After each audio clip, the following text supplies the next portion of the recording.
Hi mga karagdag, welcome back to my vlog. Isang magandang gabi sa inyong lahat mula dito sa Lasak City. Wala muna tayong minupusal distraction. Look, simple human being muna si Kuragan for tonight's vlog sa mga latest kaganapan ngayon, mga chismisan, mga revelasyon na pinag-uusapan ng mga active na mga chismoso at mga chismosa sa social media na kung saan unsay mo aktrisya. Unsay mo? Unsay ni mo harar? Kok gani. Mupay dugo be. Mupay dugo. Unsay mo haday? Ito na nga ba karag ang mga latest na mga revelasyon na shocked galore din ako sa nabalitaan ko tungkol nga dito sa coming soon na papageant na gagawin ni Maring Eva, mga karag-karag, ang Miss Mega World. Miss Mega World, hala ka. Grabe. Wala na. Nagsulputan na lang talaga ang mga papageant nito. Kanya-kanyang pangalan na lang. Matira sa ang ano na lang nito. Matira matibay na lang talaga. Kung sino yung susikat, kung sino yung ano talaga dudumugi na mga beauty pageant lovers, bitaw. Siguro itong Miss Mega World papageant ni Maring Eva unsaman kalag. Anak. Sige. Sige. Unyara, tiwasan sana ako.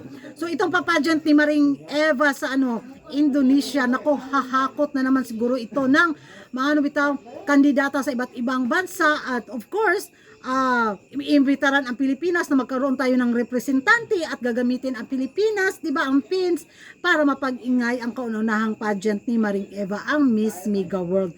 Oy, kaya magpautok pa man galore sa nangyari kaya Tisa manalo sa Miss Kusmot na kung saan pinaglaruan lang ng organisasyon dahil may napupusuan na pala talaga siyang winner na kung saan very closeness ang mag-jowables. Tapos dito sa gagawing papageant ni Maring Eva, ang Miss Mega World, na kung saan ibubus naman niya ang confidence ng mga kandidata sa Pilipinas. Kunyari na tayo yung unang kaunahang Miss Mega World na makauwi ng corona, wag kami. Alam na namin yan. Alam na namin yung mga laro ninyo. Wag niyong gamitin ng pins kung sakaling matuloy na itong papageant ni Maring Eva, mga karag-karag. So, sabi nga nila, baka ito na daw yung maging daan na para magkaalitan si Uncle at saka si Maring Eva. Kung matanda natin na very closeness yung friendship galore nilang dalawa dahil nga dito sa papageant na gagawin ni Maring Eva sa Indonesia, ang Miss Mega World, na kung saan unsay maharom nek Onion.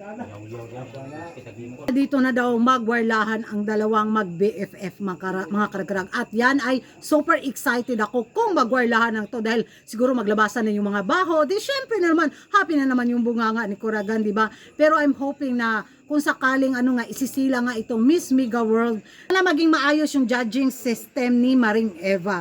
Dahil kung magkataon yan, so baka kaya niyang pantayan ang papageant ni Uncle, di ba? So marami pang bigas na kakainin si Maring Eva nito, mga karag-karag. Pero kung maging maganda yung pamamalakad niya, why not coconut, di ba? Tatangkilikin siguro ito na mga beauty pageant lovers. At ito na siguro lalo yung dahilan na lumala ang pagiging pagkahambugira at pagkahambugiro na sobrang yabangers ang mga kanilang beauty pageant lovers doon, di ba? Na kasi may na sila, panghahawakan na sila. Oh, may-ari kami ng hawak namin ang Miss Mega World pageant.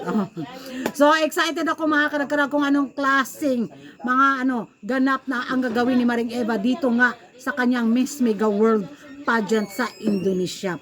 Yan ang mga karag-karag, mga latest na mga chikahan, chismisan galore sa gabing ito. Ano yung masasabi niyo, mga karag-karag, na ito nga may paparating na Miss Mega World pageant under Miss Eva Gunawan.